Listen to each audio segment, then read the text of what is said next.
Tidak ada lagi kaedah dan norma-norma yang harus ditaatinya. Ia tidak peduli dengan halal dan haram. Ia tidak kenal hak dan batil. Ia tidak tahu mana yang boleh dan mana yang tidak boleh. Segala cara dilaksanakan asal tujuan tercapai.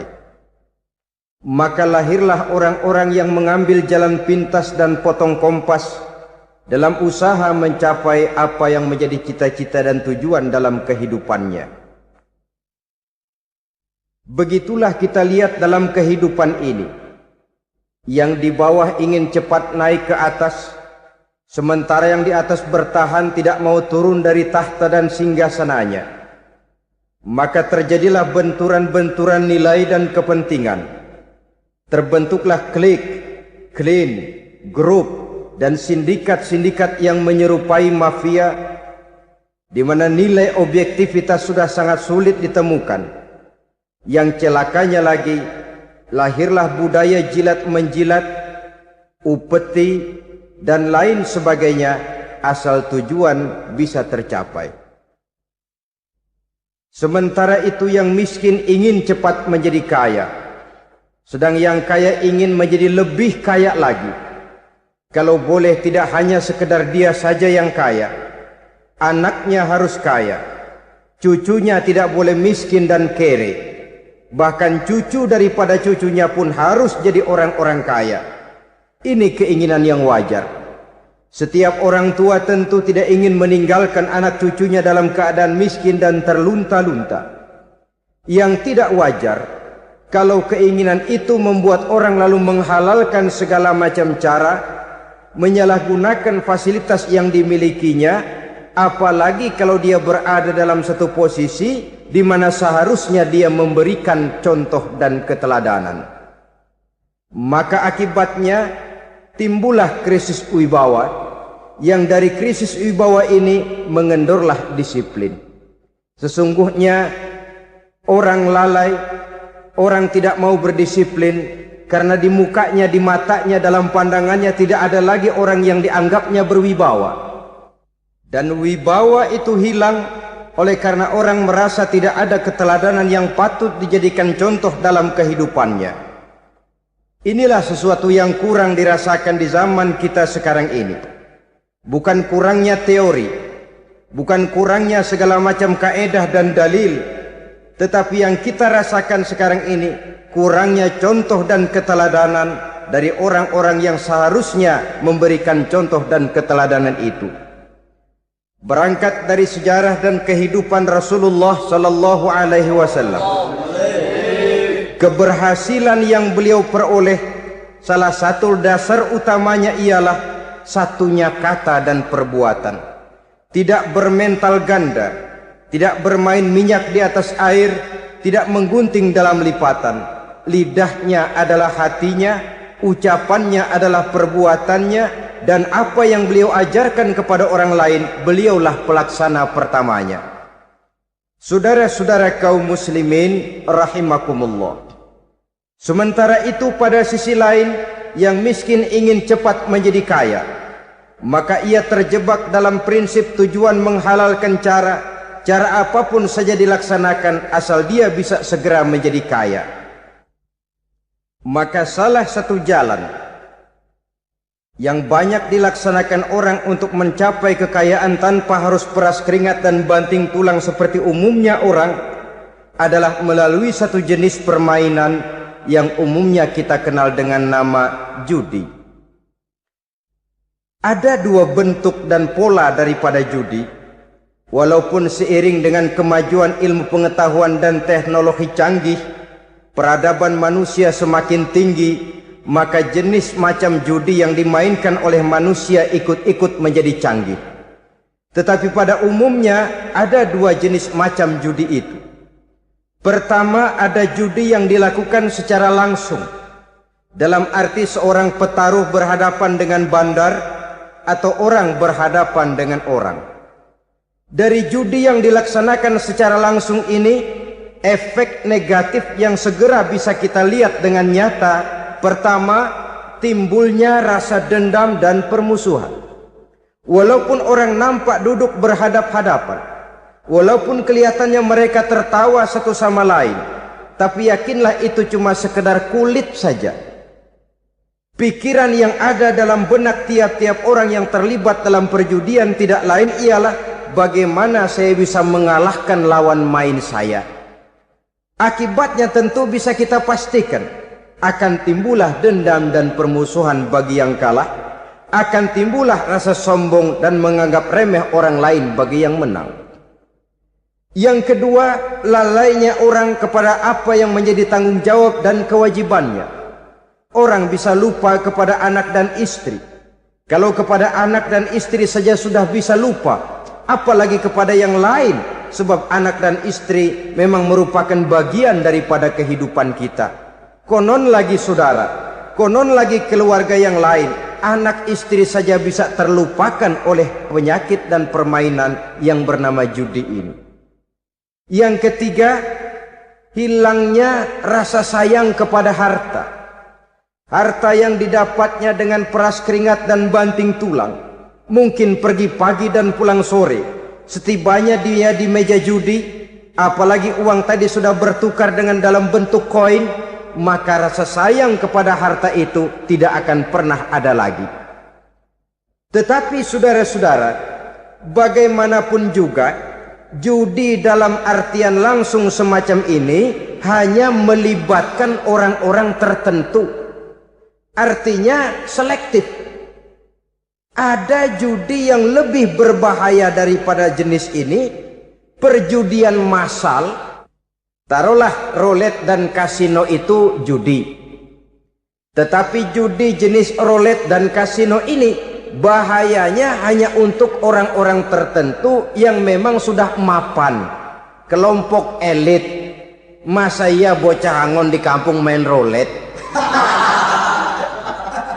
Apa iya yang tinggal di pinggir kali kenal kasino? Ya entahlah kalau kasino Prambos ya. Dari judi massal semacam ini lahirlah penyakit yang dinamakan tulul amal. Tulul amal, orang yang terlalu panjang angan-angan. Bukan tidak boleh orang bercita-cita, sebab cita-cita itu perlu. Katanya manusia tidak makan masih bisa hidup 1 bulan lebih. Manusia tidak minum masih bisa hidup 3 hari lebih. Tapi manusia tidak punya cita-cita 1 jam pun dia tidak akan bisa hidup. Karena faktor yang membuat kita bergairah menghadapi kehidupan, faktor yang mendorong kita untuk tetap berusaha dan tegar menghadapi resiko, karena adanya cita-cita di dalam kehidupan kita. Tetapi cita-cita tanpa direalisir dengan usaha, cita-cita yang tidak berangkat dari kemampuan yang ada, pada akhirnya hanya akan merupakan cita-cita yang mengawang, tidak akan terwujud dalam kenyataan, dan akan membentuk manusia menjadi orang yang tulul amal, panjang angan-angan, terlalu muluk keinginan, tidak berangkat dari kemampuan dan kesanggupan yang ada pada dirinya sendiri.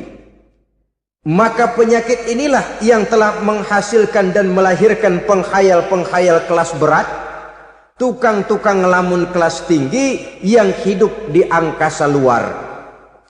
Dan sejarah belum pernah mencatat ada orang menjadi kaya karena judi, itu belum pernah. Saudara lihat saja orang kaya yang namanya Adnan Khashoggi, orang kaya yang namanya Henry Ford, orang kaya yang namanya Aristotle Onassis, orang kaya yang namanya David Rockefeller. Itu seluruhnya menjadi kaya bukan karena mereka terlibat dalam perjudian, tapi karena kerja keras, peras keringat, banting tulang. Dan itu dimulai sejak mereka masih remaja. Saudara-saudara kaum muslimin rahimakumullah. Sehingga ada pepatah mengatakan, many a great man start as a newspaper boy, katanya. Banyak orang besar yang mulai pekerjaannya dengan menjual koran. Artinya berangkat dari A. Banyak pengusaha mobil yang memulai pekerjaannya dari tukang cuci mobil, tapi lalu bertahap dan tegar menghadapi kenyataan, sehingga proses demi proses dia hadapi dengan tegar, dengan tabah, dengan sabar, dengan ulet, sampai kepada membuahkan hasil. Kita ingin pintas, kayaknya mau, usahanya tidak mau, senangnya mau, peras keringatnya tidak mau. Ini tentunya akan melahirkan kontradiksi di dalam kehidupan. Maka dari jenis perjudian massal semacam ini lahirlah penyakit tulul amal, panjang angan-angan, terlalu muluk cita-cita. Bayangkan saja kalau ini terjadi secara massal, menimpa nasib rakyat kita di pedesaan yang jauh dari keramaian. Tiap hari mereka dinabobokkan oleh gambaran tentang akan diperolehnya uang dalam jumlah yang banyak dengan angka nol yang berentet. Tiap hari mereka melihat angka-angka itu. Mereka lambat laun akan terseret dalam arus tulul amal ini. Panjang angan-angan, muluk cita-cita, hanya dengan mengandalkan meja perjudian. Akibatnya timbul penyakit yang kedua, yang ketiga, yaitu malas berusaha. Orang kalau sudah terlalu asik berkhayal, menghitung bintang di langit, malas berusaha. Kalau ada temannya kerja jadi buruh kasar, bawa hasil yang merupakan jerih payah dan peras keringat dia, 1 minggu bergaji 10-15 ribu, diketawain. Apaan gaji lu 10 ribu, 15 ribu? Entar gua nih kalau ketembus 100 juta, entar. Yang 10 ribu dan 15 ribu keringat orang itu dihina, itu dicela. Tetapi dia selalu menghitung, entar nih gua. Entarnya wallahu a'lam. Saudara hadirin yang saya muliakan, timbullah sikap malas. Padahal di tengah negara sedang membangun di berbagai bidang kehidupan. Maka sifat malas ini merupakan musuh kita. Baik mengejar kemiskinan, baik mengejar kebodohan dan keterbelakangan kita di sektor-sektor lainnya. Alangkah akan terganggunya roda pembangunan di negara kita ini jikalau sebagian besar rakyat dihinggapi oleh penyakit malas, yang malas ini dilatar belakangi oleh penyakit tulul amal, terlalu muluk angan-angan, yang angan-angan ini dininabobokan oleh keinginan untuk mendapatkan untung yang besar tanpa peras keringat dan banting tulang. Sasaran yang lebih jauh, dan ini yang paling kita khawatirkan, hancurnya kubu-kubu pertahanan moral daripada bangsa kita. Kita sependapat bahwa lebih penting daripada membangun jembatan adalah membangun manusia yang membangun jembatan. Bahwa lebih penting daripada mengaspal jalan raya adalah membangun mental manusia yang melaksanakan pengaspalan itu. Dengan kata lain, membangun dan mempersiapkan manusia pembangunan. Tanpa itu, maka saya merasa khawatir kalau nanti kita tidak akan sampai kepada target yang kita harapkan oleh karena kandas di tengah jalan. Saudara-saudara kaum muslimin rahimakumullah, Islam sebagai agama yang mengajarkan manusia untuk berusaha dan mengeluarkan segala kemampuan untuk melaksanakan segala usahanya itu, sangat membenci sifat malas, sangat membenci sifat tulul amal atau panjang angan-angan. Dan oleh karena judi melahirkan dua sifat itu, Islam sangat menganjurkan pengikutnya untuk menjauhi segala macam jenis perjudian, baik yang terang-terangan maupun yang dilakukan secara samar-samar, tidak ketara, judi canggih sesuai dengan canggihnya teknologi daripada manusia itu sendiri.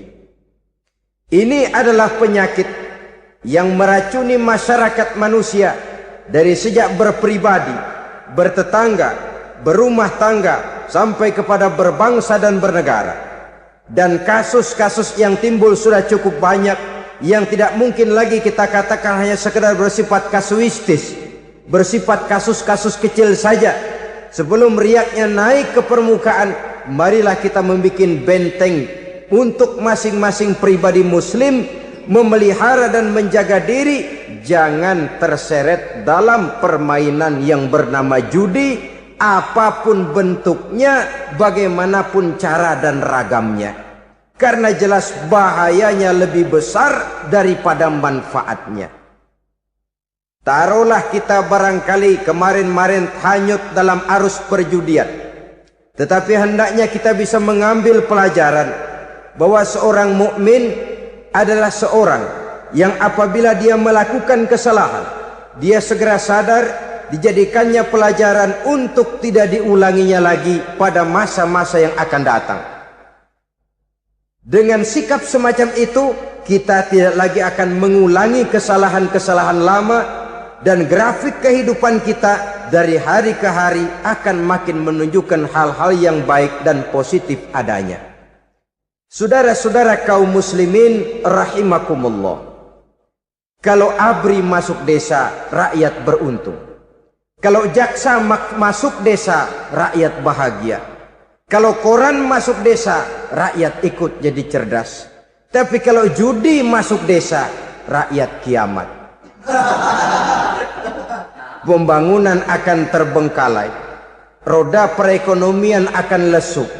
Karena mestinya orang membelanjakan uang untuk sesuatu yang dia perlukan, akhirnya dia belanjakan untuk sesuatu yang dia tidak perlukan, karena gambaran, khayalan akan mendapat keuntungan yang jauh lebih besar lagi. Padahal istilah orang-orang tua kita dulu, lebih baik makan singkong betulan daripada makan roti ngimpi.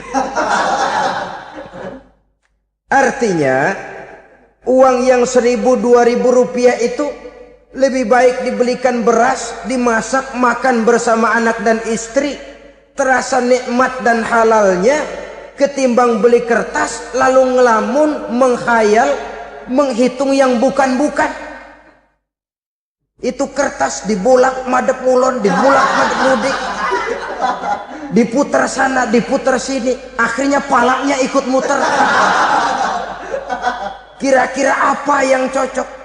Masih belum puas, kertas dilihat, orang gila ditanyain. Sudah tahu waras, orang gila yang ditanya. Masih belum puas, nanya orang gila, tidur di kuburan. Allahu Akbar. Padahal di rumahnya tempat tidurnya empuk, anget, nggak ada nyamuk. Kuburan, tidur di kuburan. Dampak-dampak negatif yang semacam ini pada gilirannya mau atau tidak mau akan menyeberang kepada garis akidah, membahayakan dan mengancam nilai-nilai tauhid yang kita miliki. Sudah kertas dibolak-balik, tidak puas, orang gila ditanya. Orang gila ditanya belum maram, tidur di kuburan. Barangkali ada bisikan. Saudara hadirin yang saya muliakan, memang walaupun wahyu sudah berhenti, tapi Allah masih memberikan ilham kepada hamba-hambanya yang dikehendakinya. Tetapi ilham itu bentuknya positif. Kalau saudara pagi-pagi berniat, tahu-tahu datang pikiran nanti malam mau ngaji, itu namanya ilham. Kalau saudara sedang merenung, tahu-tahu datang pikiran, saya mau sedekah, itu namanya ilham, bentuknya positif. Tapi kalau ngelamun, tahu-tahu datang pikiran nomor sekian sekian sekian pasang, itu bukan ilham, itu belis. Saudara hadirin yang saya muliakan, tidak puas tidur di kuburan, cari yang lebih paten lagi, dukun ditanya. Nah, saya ingin menuduhkan persoalan. Apa tidak boleh orang ziarah kubur? Apa tidak boleh orang pergi ke dukun? Ini dalam kaitannya dengan judi, karena ini penyakit yang sudah merajalela, mewabah di kalangan masyarakat kita di lapisan yang bawah ini. Saudara hadirin yang saya muliakan, ziarah kubur bukan saja boleh, malah dianjurkan oleh Nabi. Tetapi ziarah kubur yang dianjurkan oleh Nabi itu dengan tujuan pertama, agar orang ingat kepada mati. Kafa bil mauti wa'izah, kata Nabi. Cukup dengan mengingat mati menjadi pelajaran bagi kamu semua. Maka etikanya diajarkan, kalau saudara ziarah kubur sampai di depan pintu kubur itu kan, Assalamualaikum ya ahlal kubur wa inna insyaallahu bikum lahikun. Kami satu saat insya Allah pasti akan menyusul kamu. Kalau kamu sekarang berbaring di sini, satu saat kami akan berbaring di sini. Ziarah kubur mengingatkan orang kepada mati. Orang yang ingat kepada mati, gaya hidupnya lain dengan orang yang tidak ingat mati. Nah, orang kalau nggak ingat mati, gaya hidupnya nggak terkontrol. Kalau dia berkuasa, Fir'aun, itu nggak ingat mati. Kalau dia kaya, Korun. Sudah gambarannya nggak merupakan gambaran-gambaran yang baik. Orang yang ingat mati, dia berkuasa, dia berlaku adil. Satu saat saya akan mati dan ini akan dimintakan pertanggungan jawab. Orang kaya ingat mati, dia akan jadi pemurah. Kenapa? Kalau saya diberikan ilmu, pertanyaan akhirat cuma satu, ilmumu kau amalkan untuk apa? Kalau saya diberikan umur panjang, pertanyaan akhirat cuma satu, umurmu kau habiskan di mana? Tapi jikalau saya diberikan harta, pertanyaan akhirat ada dua, hartamu kau dapat dari mana, kau belanjakan kemana? Depannya ditanya, belakangnya ditanya, dapat dari mana, dibelanjain kemana? Coba dua-duanya berkaitan dengan kegiatan. Kadang-kadang dapatnya dari jalan yang baik, tapi keluarnya ke tempat yang tidak baik, itu pun tidak betul. Atau dapatnya dari yang tidak baik, tapi dibelanjakan untuk yang baik, itu pun tidak bisa diterima. Oleh karenanya, dengan mengingat mati, gaya hidup seseorang jadi terkontrol karenanya. Yang kedua, dianjurkan kita untuk berziarah kubur itu mendoakan orang-orang yang sudah meninggal. Mal mayyitu fi qabrihi illa kal gharikil mutaghawis, kata Nabi. Orang yang sudah meninggal itu di alam barzakhnya adalah seperti orang yang tenggelam di lautan, menunggu doa dari keluarganya yang masih hidup. Apakah itu anaknya, kemenakannya, cucunya, dan lain sebagainya. Adapun yang kalau kita ziarahi itu kuburnya orang-orang yang kita tahu merupakan orang soleh, orang yang berjiwa bersih, yang kita kenal ketakwaannya kepada Allah Subhanahu wa ta'ala, tidak ada salahnya kita bertabarruk, asal jangan dengan satu keyakinan bahwa dia secara mandiri bisa mendoakan kita. Dia hanya bisa melakukan itu hanya dengan izin Allah. Nah, umumnya orang kalau sudah ziarah ke kubur-kubur keramat itu, Allahnya kelupaan. Itu yang dikhawatirkan merusak dan mengganggu akidah. Sehingga di awal-awal perkembangan Islam, Nabi pernah melarang orang ziarah kubur itu. Ini bisa kita simak dari hadis, kuntu nahaitukum an ziyaratil qabri fazuruha. Dahulu aku pernah melarang kamu untuk ziarah kubur, adapun sekarang kalau mau ziarah, ziarahlah kamu. Kata-kata dulu aku pernah melarang kamu itu menggambarkan bahwa pada permulaan perkembangan Islam, nilai keimanan para sahabat masih rapuh, masih lemah, masih memerlukan pembinaan. Sehingga kalau mereka sering ke kubur, dikhawatirkan mereka minta kepada kubur. Nah, tetapi tatkala nilai keimanannya sudah mapan, sudah kuat, kata Rasul, fazuruha. Adapun sekarang kalau mau pergi berziarah, ziarahlah kamu. Saudara hadirin yang saya muliakan, jadi jangan melupakan Allah.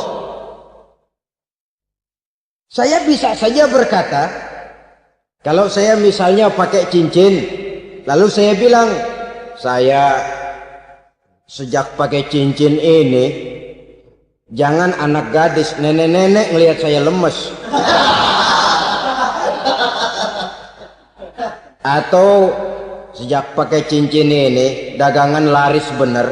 Cincin itu yang menggelincirkan akidah. Untuk tidak tergelincir, orang harus tidak melupakan Allah. Dia bisa berkata, alhamdulillah, Allah memberikan keistimewaan kepada batu cincin saya. Batu cincinnya tidak apa-apa, Allah yang memberikan keistimewaan.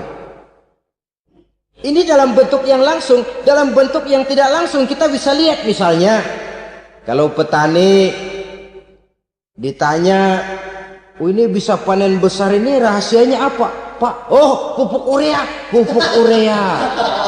Nah, Allah nomor 16.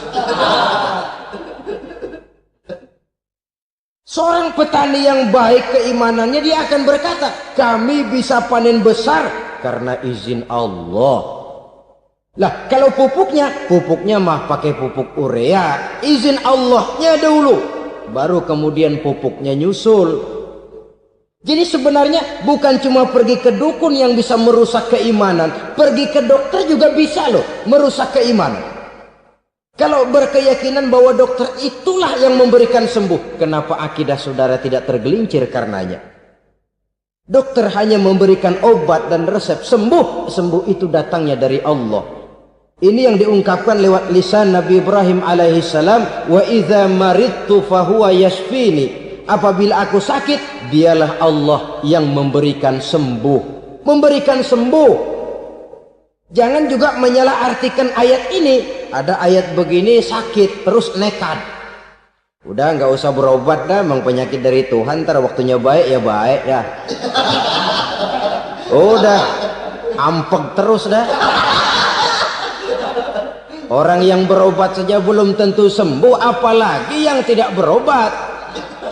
Sama juga orang nggak sembayang kita ajakin ngotot, lo juga yang sembayang belum tentu masuk surga katanya. Lah yang sembayang belum tentu masuk surga, bagaimana cengoran lo yang nggak sembayang?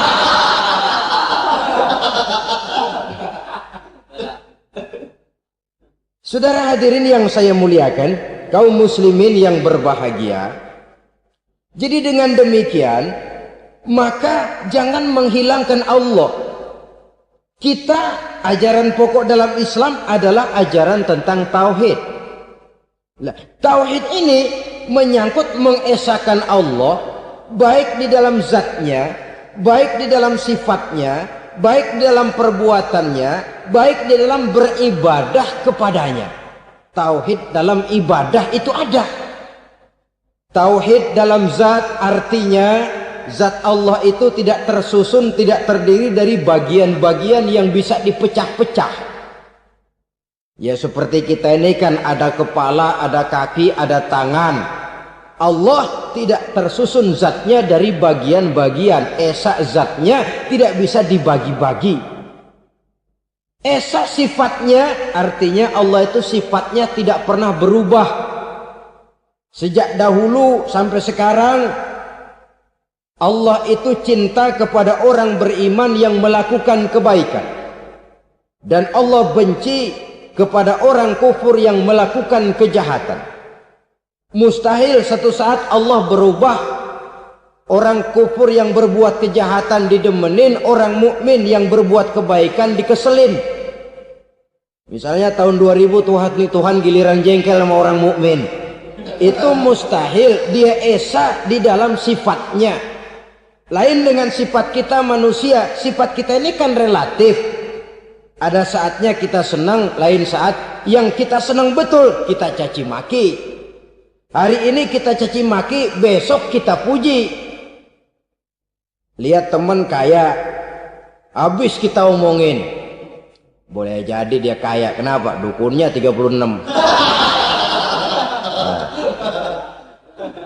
Begitu kita habis caci maki begitu, dia datang ngasih duit sama kita. Cacian itu bisa berubah menjadi pujian. Lu ya emang bukan main dah. Sifat kita itu relatif, bisa terpengaruh oleh situasi dan kondisi.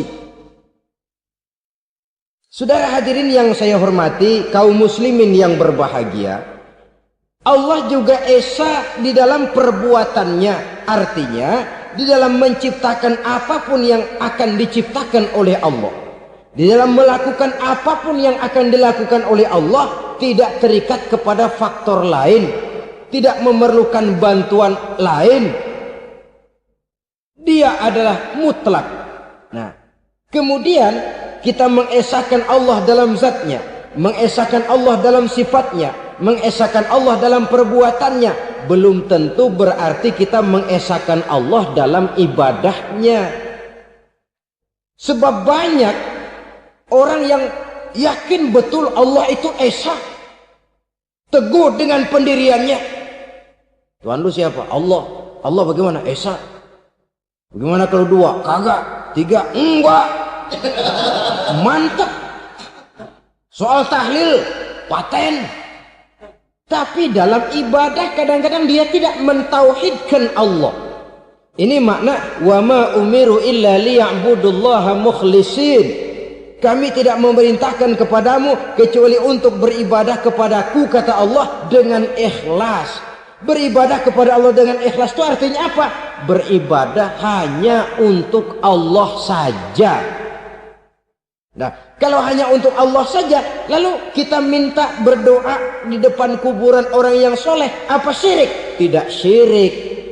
Kalau kita berkeyakinan bahwa orang tempat kita memanjatkan doa itu hanya bisa mendoakan kita dengan izin Allah. Dia sendiri tidak punya kekuasaan apa-apa. Tanpa izin Allah dia tidak bisa berbuat apa-apa. Itu tidak menyebabkan orang menjadi syirik. Sama saja dengan kalau saya berkata tadi, alhamdulillah Allah telah memberikan keistimewaan kepada batu cincin saya. Apa salahnya Allah memberikan keistimewaan kepada benda-benda mati? Allah memberikan keistimewaan kepada Hajar Aswad, benda mati. Allah memberikan keistimewaan kepada Masjidil Haram, benda mati. Allah memberikan keistimewaan kepada Ka'bah, benda mati. Orang tawaf keliling Ka'bah, sembahyang di Masjidil Haram, sujud menghadap kepada Ka'bah. Apakah jadi syirik? Tidak. Kita tidak menyembah Ka'bahnya, kita menyembah yang punya Ka'bah itu. Nah, di sini kita lihat bahwa fungsi Ka'bah hanya merupakan wasilah. Tapi kalau Allahnya kita hilangkan, jadilah kita penyembah batu. Hanya saja batu itu berbentuk 4 bernama Ka'bah. Sa'i, orang yang melaksanakan haji, lari-lari antara Safa dan Marwah, amalan apa itu? Seakan-akan kita menghormati bukit-bukit, gunung-gunung. Tapi bukan itu yang kita tuju dalam pelaksanaan sa'i itu. Yang kita tuju adalah ini perintah Allah. Allahnya yang diutamakan. Maka hal semacam ini tidak menyebabkan orang menjadi syirik dan tergelincir dari tauhid. Tapi kalau ziarah kubur dengan niat cari buntutan,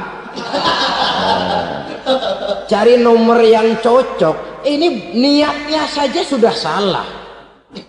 Nah, kalau berangkat dengan niat yang salah, sampai di sana saya yakin, seyakin-yakinnya amalannya pasti salah. Lah, kubur yang diziarahin bukan kubur orang soleh. Ya mana ada orang soleh ngasih kode buntut. Ada juga orang salah, bukan orang soleh itu. Kadang-kadang dia nggak tahu kuburan siapa, nongkrong aja di situ.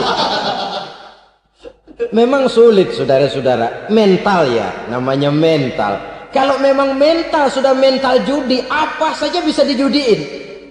Jadi orang nggak perlu sebenarnya pemerintah terlalu gini, nggak usah. Kembali saja kepada mental. Kalau mental memang sudah mental judi, apaan aja bisa dijudiin. Pulang tengah malam nabrak babi, babi yang keluar nih.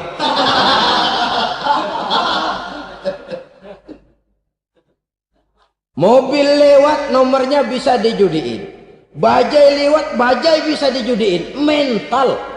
Kalau memang mental sudah mental judi, apapun saja bisa dijudikan. Saudara hadirin yang saya muliakan, lalu bagaimana dengan dukun? Ya, saudara hadirin, pergi ke dukun hakikatnya sama dengan pergi ke dokter. Orang berusaha melaksanakan yang namanya syariat, hakikatnya kembalikan kepada Allah. Syariatnya kita laksanakan. Tetapi, nah ini tetapi, yang pertama saudara harus tahu betul dukunnya itu bayang apa enggak, agamanya kuat apa enggak. Sebab ya tentu tidak ada dukun yang jelek, karena pada umumnya penyakit dukun itu kan nyohor, iklan lewat koleha-kolehanya. Kita bisul kecil datang, kita dukun, ah ini si kecil kemarin bisul kayak kelapa 5 menit baik.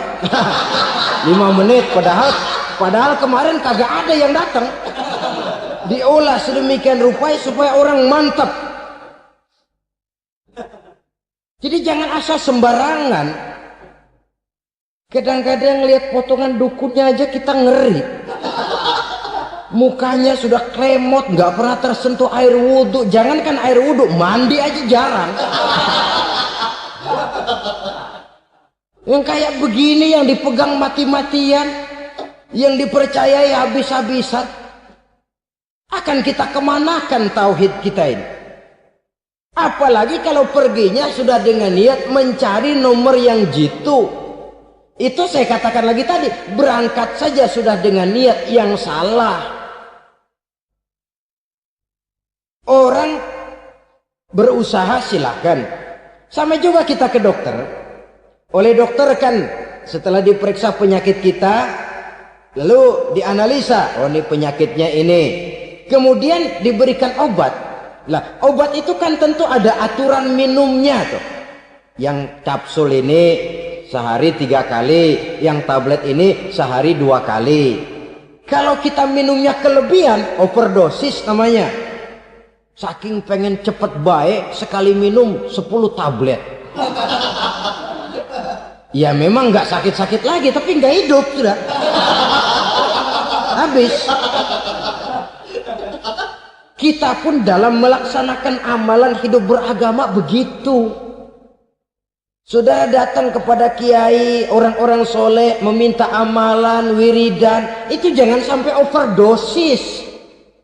Tidak sesuai dengan kemampuan pribadi. Wong masih SD sudah minta matematika kelas SMP, celeng. Baru SMP sudah minta diajarkan filsafat kelas perguruan tinggi, semaput. Kenapa? Daya tampungnya nggak kuat. Emang ukuran secangkir, minta disiin seember, ya luber. Lebihnya nggak cukup. Kenapa? Yang diberikan, yang diamalkan tidak sesuai dengan makomnya, tidak sesuai dengan kemampuan yang ada pada dirinya. Saudara hadirin yang saya muliakan, akhirnya apa? Mencelakakan dirinya sendiri. Ngawur. Baru sembahyang seminggu udah ngaku ketemu malaikat.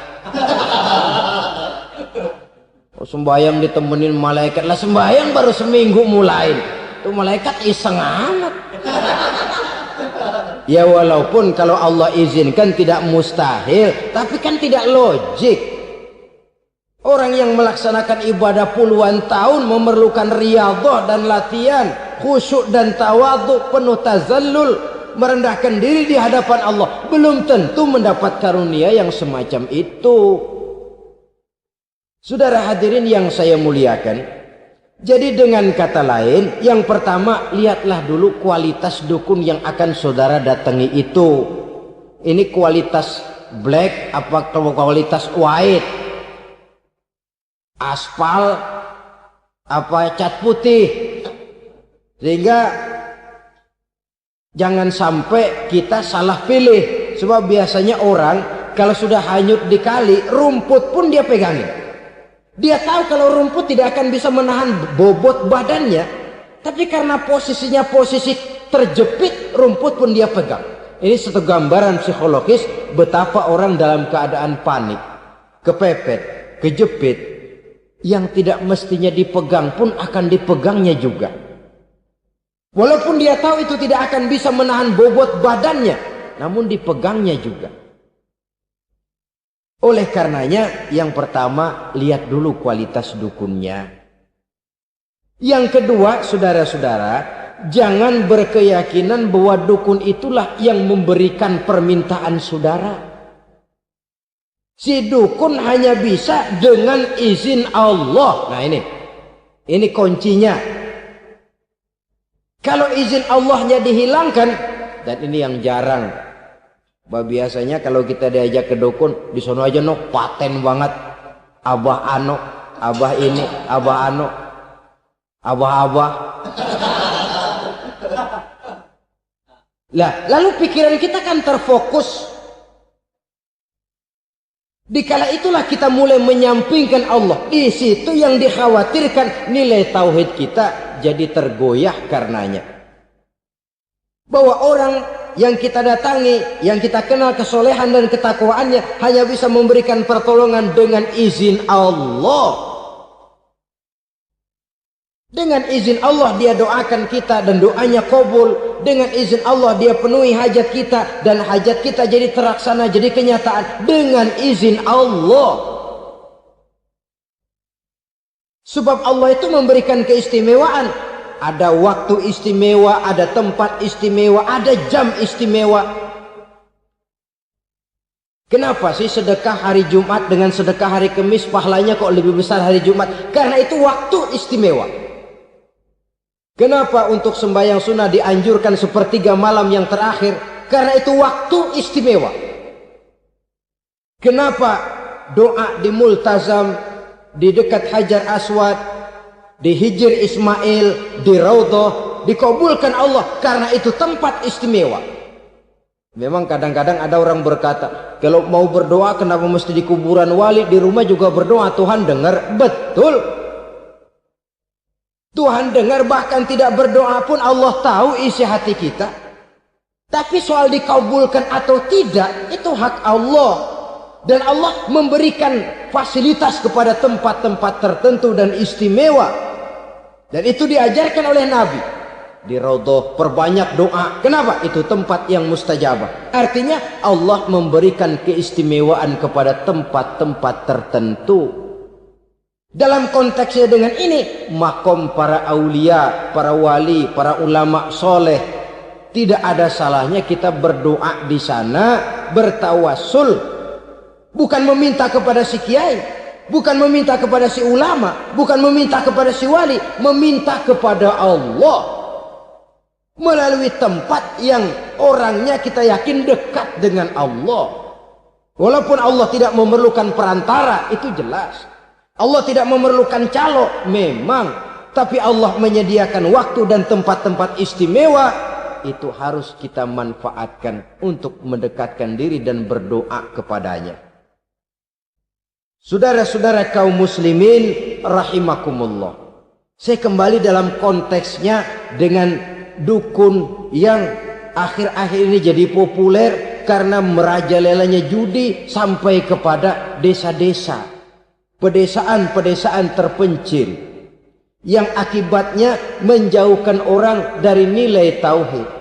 Padahal benar kalau orang berkata kadzabal munajjimun walau sodaku, tukang-tukang ramal itu bohong walaupun benar. Kalaupun betul, kebetulan. Itu maksudnya bohong walaupun betul. Betulnya betul kebetulan. Maka para remaja itu biasanya gemar kepada membaca bintang Anda minggu ini. Kan begitu toh? Nah, apa Aries, apa Virgo, apa Leo dan sebagainya. Dan itu memang menarik untuk dibaca. Rezeki sebelah kulon.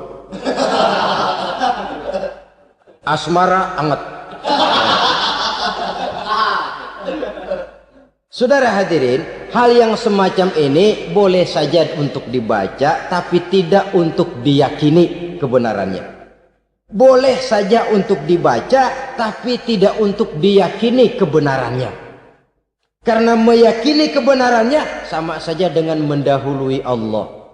Dan itu bisa menggelincirkan nilai-nilai tauhid kita. Tauhid dalam ibadah saya katakan tadi, menyembah hanya kepada Allah, bermohon hanya kepada Allah dengan menggunakan fasilitas-fasilitas yang disediakan oleh Allah, baik berupa waktu maupun tempat-tempat tertentu. Dan orang-orang ya, kalau waktu dan tempat saja ada yang diberikan keistimewaan oleh Allah, padahal tempat itu benda mati, apalagi manusia yang merupakan makhluk hidup. Saudara hadirin yang saya muliakan, saudara-saudara kaum muslimin yang berbahagia, sehingga dengan demikian kita tetap menjaga nilai-nilai akidah. Dan dengan ini syariat kita laksanakan tanpa membuang hakikat. Sebab hakikat tanpa syariat itu kosong. Syariat tanpa hakikat juga tidak ada tujuan. Yang penting hati bersih, nggak sembahyang nggak apa-apa. Mana bisa begitu, Mas? Kalau memang hati bersih nggak usah sembahyang nggak apa-apa. Nabi Muhammad dulu berhenti dong sembahyang. Sebab beliau orang yang hatinya paling bersih. Nah, orang yang hatinya paling bersih saja sembahyang yang nggak berhenti, masa kita lalu mau berhenti? Yang penting kan kita bisa dekat dengan Allah melalui perasaan, banyak-banyak ingat. Apa itu sembahyang? Macam-macam. Itu hakikat saja tanpa syariat ya tidak bisa. Syariat saja tanpa hakikat juga gerak lahir yang tanpa roh namanya. Kita melakukan sholat tapi kita tidak tahu untuk apa kita sholat dan kenapa kita sholat dan siapa yang kita sembah di dalam kita sholat. Sehingga dengan demikian keduanya tidak bisa terpisahkan satu sama lain. Seperti halnya kulit dan isi. Barangkali pernah saya ingatkan, kulit penting, isi pun juga penting. Hakikat penting, syariat juga penting. Dan kita jangan salah mengartikan terjebak dalam ucapan-ucapan yang masih memerlukan penafsiran. Sehingga lalu kita cenderung mendiskreditkan dan menjelekkan para wali. Misalnya ada ucapannya Syekh Abdul Qadir Jailani yang berkata begini, barang siapa yang masuk ke rumahku lalu ia memakan makananku, maka ia akan masuk surga. Ini kalau ucapan ini dipahami secara apa adanya, ya jelas orang bisa tergelincir. Tapi kalau ditafsirkan secara betul, siapa yang masuk ke dalam rumahku? Di mana rumah Syekh Abdul Qadir? Di mana umumnya rumah para wali? Di masjid. Jadi siapa yang masuk ke dalam rumahku? Masjid. Lah kalau sudah di dalam masjid, makanannya apa? Getuk. Tentu saja tidak. Kalau sudah di masjid itu ya makanannya ya wirid, zikir, tahajud, baca Quran, paling kurang iktikaf. Jadi siapa yang masuk ke masjid lalu dia sujud, wirid, zikir, ya jelas saja surga. Jangan membaca ucapan ini lantas rame-rame nyari bekas rumah Syekh Abdul Qadir. Rame-rame masuk ya rumah kecil. Saudara hadirin, kita terlalu terpaku kepada materi ucapan dan melupakan filsafat daripada ucapan itu sendiri. Dalam kondisi yang sedemikian, sangat boleh jadi orang lalu tergelincir karenanya. Oleh karena itulah saudara-saudara, saya kembali kepada satu prinsip. Bahwa sebenarnya dengan tidak perlu menyalahkan pihak-pihak lain, mari kita kembali kepada sikap mental kita sebagai muslim. Kalau mental memang sudah mental penjudi, apapun bisa dijudikan. Tapi kalau mental itu tidak ada, walaupun di kiri kanan dan depan belakang banyak dibuka tempat-tempat perjudian, saya yakin kita akan mampu menahan dan menjaga diri. Sikap mental inilah yang memerlukan pembinaan dari kita semua. Sehingga dengan demikian kita akan menjadi pribadi-pribadi yang bisa bertahan dari segala gempuran-gempuran yang datang dari luar karena adanya prinsip ketahanan mental itu tadi. Sekali lagi saya ingatkan bahwa judi selamanya tidak akan pernah mendatangkan kebahagiaan. Judi tidak akan membuat orang menjadi kaya. Judi tidak akan membuat orang makin akrab, berteman dan bersaudara. Yang jelas, judi melahirkan permusuhan dan dendam, membangkitkan rasa malas, memulukan angan-angan tanpa mau peras keringat dan banting tulang, melalaikan orang dari tanggung jawab dan kewajibannya, membuat ia lupa kepada anak, istri dan seluruh keluarganya, dan pada akhirnya dia akan terjebak dalam satu permainan yang makin menjauhkan dia dari proses kesadarannya sebagai manusia. Sebagai uraian penutup, marilah kita renungi firman Allah dalam Al-Baqarah ayat 208. A'udzubillahi minasyaitonir rajim. Ya ayyuhalladzina amanu dukhulu fis silmi kafah wa la tattabi'u khutuwatis syaitan innahu lakum aduwwum mubin. Hai orang-orang yang beriman, masuklah kamu ke dalam keselamatan. Masuklah kamu ke dalam Islam secara keseluruhan. Jangan kamu mengikuti jejak-jejak setan, karena setan adalah musuhmu yang nyata dan jelas. Judi termasuk jejak-jejak yang ditinggalkan oleh setan untuk diikuti oleh kita agar kita mendapatkan kesengsaraan baik di dunia, lebih-lebih di akhirat nanti. Semoga Allah selamatkan kita, Allah selamatkan seluruh bangsa kita dari penyakit-penyakit judi yang melahirkan efek-efek negatif dalam kehidupan. Terima kasih atas perhatian saudara. Mohon maaf atas segala kekurangan. Usikum wa nafsi bitaqwallah. Wassalamualaikum warahmatullahi wabarakatuh.